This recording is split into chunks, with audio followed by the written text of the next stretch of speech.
अपना सबसे खतरनाक हथियार अब निकालना पड़ेगा। अगर पुतिन को यूक्रेन से आगे का युद्ध लड़ना है तो वो दिन अब करीब आ रहे हैं। ये बात पुतिन को समझ आ गई है, क्योंकि इस वक्त रूस के सामने परमाणु युद्ध का खतरा मंडरा रहा है। डोनाल्ड ट्रंप ने रूस के साथ बढ़ते तनाव को लेकर 2 परमाणु पनडुब्बी रूस के करीब तैनात करने के आदेश दिए हैं। डोनाल्ड ट्रंप ने मेदवेदेव के एक बयान के बाद कहा कि अमेरिका रूस के परमाणु खतरों का जवाब देने के लिए पूरी तरह तैयार है। मैंने रूस के नजदीक 2 न्यूक्लियर पनडुब्बियों को तैनात करने का आदेश दिया है, ताकि भड़काऊ बयान सिर्फ बयानबाजी तक ही सीमित रहे। ये हैं वो परमाणु पनडुब्बियां जो पुतिन के बहुत करीब रहकर न्यूक्लियर धमाके के लिए तैयार की जा रही हैं। ये परमाणु पनडुब्बियां कहां तैनात होंगी, इसके बारे में ट्रंप ने नहीं बताया, लेकिन यूक्रेन युद्ध के बीच तनाव किस लेवल पर पहुंच रहा है, ये तस्वीरें इसकी गवाह बन रही हैं। ये अमेरिका की ओहायो क्लास की पनडुब्बी है, जिससे 24 ट्राइडेंट ICBM यानी कि इंटरकॉन्टिनेंटल बैलिस्टिक मिसाइल फायर की जा सकती है। हर मिसाइल कई थर्मो न्यूक्लियर वॉरहेड से लैस है और इसकी रेंज है 7,500 किलोमीटर। अमेरिका के पास ऐसी 18 परमाणु पनडुब्बियां हैं।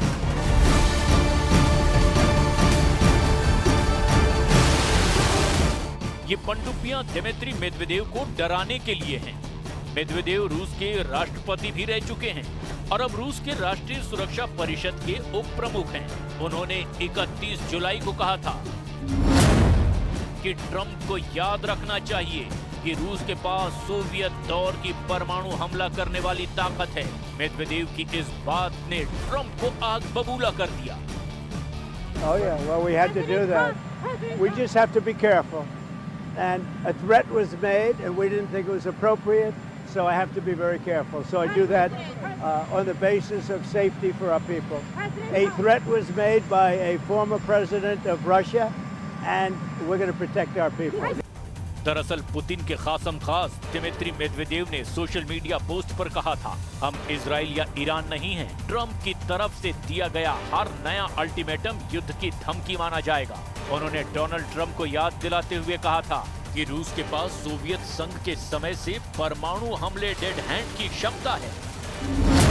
अब सवाल ये है कि पुतिन का डेड हैंड है क्या? सोवियत संघ के दौर में यानी 1980 के दशक में एक ऑटोमेटिक परमाणु रिटेलिएशन सिस्टम बनाया गया था। इसे ही डेड हैंड कहा जाता है। इसे पेरीमीटर सिस्टम भी कहते हैं। रूस की पूरी लीडरशिप के मारे जाने पर यह सिस्टम अपने आप परमाणु हथियार लॉन्च कर सकता है। यह सिस्टम अब भी एक्टिव स्टैंड बाय मोड में माना जाता है। मतलब अगर अमेरिका ने रूस पर हमला किया और रूस के नेता मारे गए, तब भी यह सिस्टम अमेरिका पर हमला कर देगा। अब ट्रंप और रूस के बीच अचानक खटास क्यों फैली, इसे भी जरा समझ लीजिए। दरअसल यूक्रेन पर पुतिन के हमले देखकर डोनाल्ड ट्रंप की नींद उड़ गई है। कीव, खार्किव, सुमी, ओडेसा के बाद अब जापोरेजिया में हुए हमलों ने अमेरिका का नेटो वाला जमीर जगा दिया है। इसीलिए डोनाल्ड ट्रंप ने सीज फायर और युद्ध वाले विकल्प चक्र को बार बार घुमाया और इसका फैसला आया युद्ध, क्योंकि पुतिन को बार बार अल्टीमेटम की बात कहकर ट्रंप ने कई तरह के भ्रम पैदा कर दिए। ट्रंप दिखाना चाहते कि अमेरिका अब किसी भी सूरत में यूक्रेन को बचाएगा, लेकिन डोनाल्ड ट्रंप ने सीज फायर की तारीख खींचकर युद्ध को चुना है। पनडुब्बी तैनात करने वाला फैसला यही साबित कर रहा है। डोनाल्ड ट्रंप पहले ही साफ कह चुके हैं कि अब यूक्रेन को और हथियार भेजे जाएंगे, जबकि कुछ दिन पहले ही अमेरिका ने यूक्रेन को अहम हथियारों की सप्लाई रोक दी थी।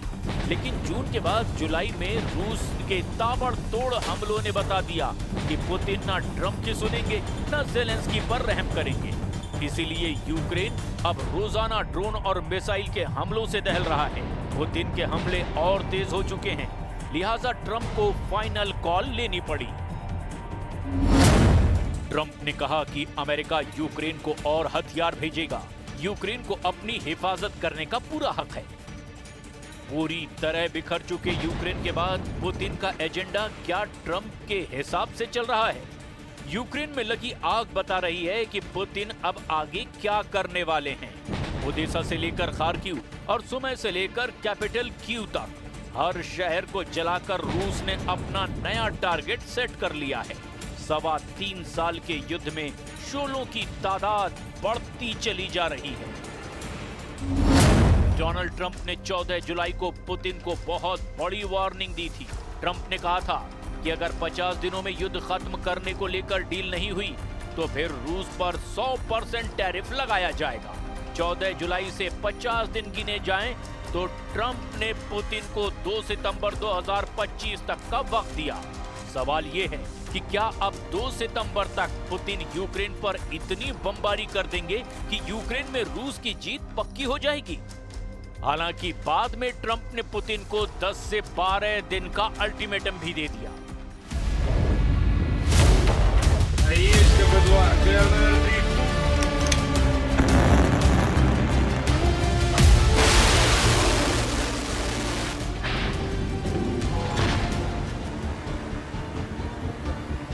ट्रंप की धमकियों के बीच पुतिन का इरादा साफ है। उन्होंने यूक्रेन से आगे के युद्ध के लिए अपनी ताकत दिखानी शुरू कर दी है। पुतिन ने 4 समंदरों में अपने सबसे खतरनाक जंगी जहाज रवाना करके बता दिया कि इस युद्ध को किस पैमाने पर ले जा सकते हैं। व्लादिवोस्तोक में रूसी ब्रिज के नीचे से गुजरता ये है रूस का anti submarine ship admiral tributes. इसी तरह रूस के और जहाज अलग अलग जगह इकट्ठा होते हैं और फिर नजर आता है पुतिन का बैटल ग्रुप जो रूस के दुश्मनों के शिकार पर निकला है। यह है पुतिन का जुलाई स्टॉर्म यानी जुलाई का तूफान जो अगस्त में अपना असर दिखा रहा है। अब अगस्त में पुतिन क्या करना चाहते हैं? पुतिन का इरादा क्या है? पुतिन का एजेंडा क्या है?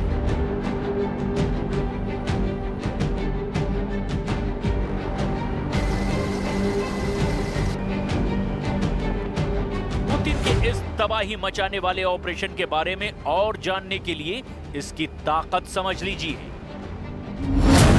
150 जंगी जहाज जिसमें बहुत ही खतरनाक डिस्ट्रॉयर, मिसाइल बोट और कॉर्वेट शामिल हैं।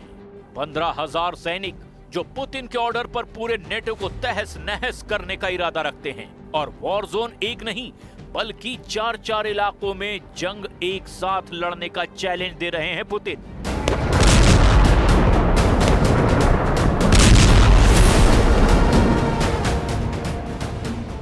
यूक्रेन में पुतिन की ड्रोन और मिसाइल ब्रिगेड लगातार हमले कर रही है।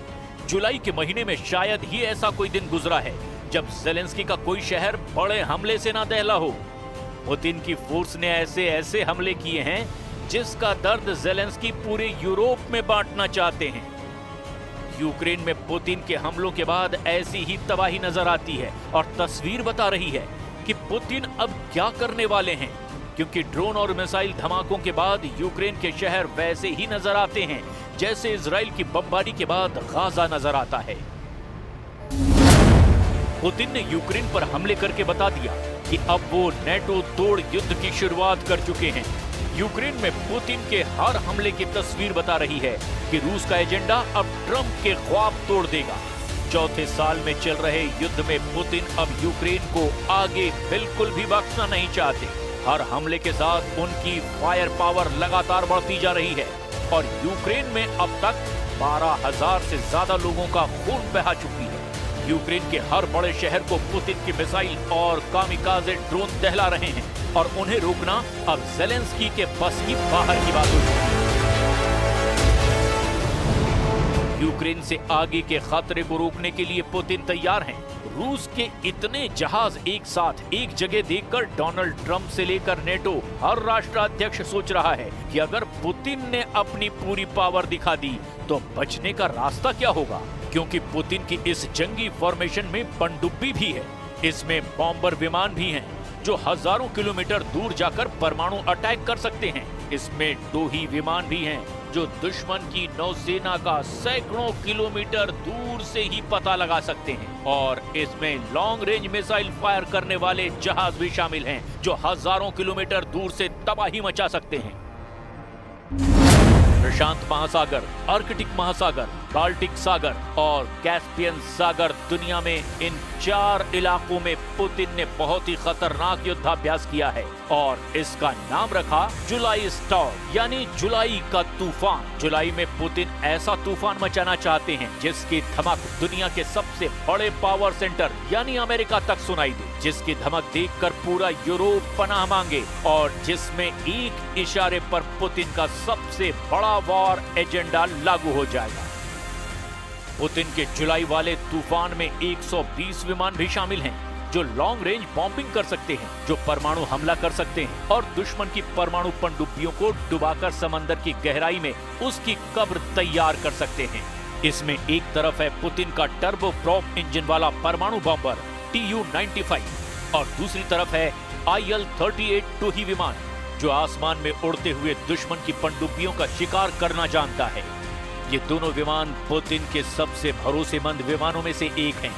उनके स्ट्राइक मिशन के सबसे बड़ी ताकत भी माने जाते हैं।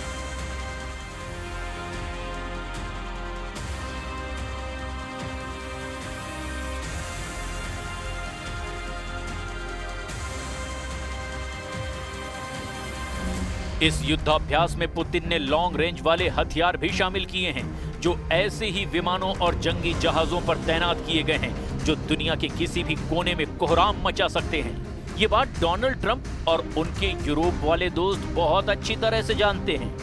ज़ेलेंस्की तो ऐसे हथियारों से पिछले 3.5 साल से जूझ रहे हैं और यूक्रेन की तबाही भी देख रहे हैं। पुतिन ने कोस्टल मिसाइल सिस्टम भी तैनात किए हैं, जो दुश्मन के जंगी जहाजों को रूस के तटों से दूर रखेंगे।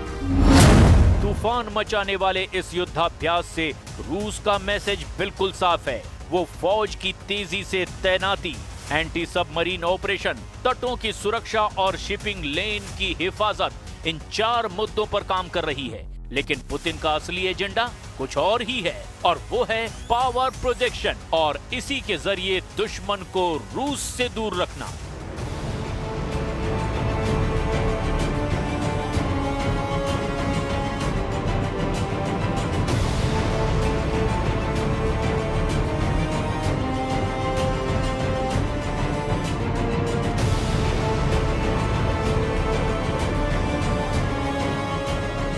रूस के पास दुनिया की तीसरी सबसे बड़ी नौसेना है।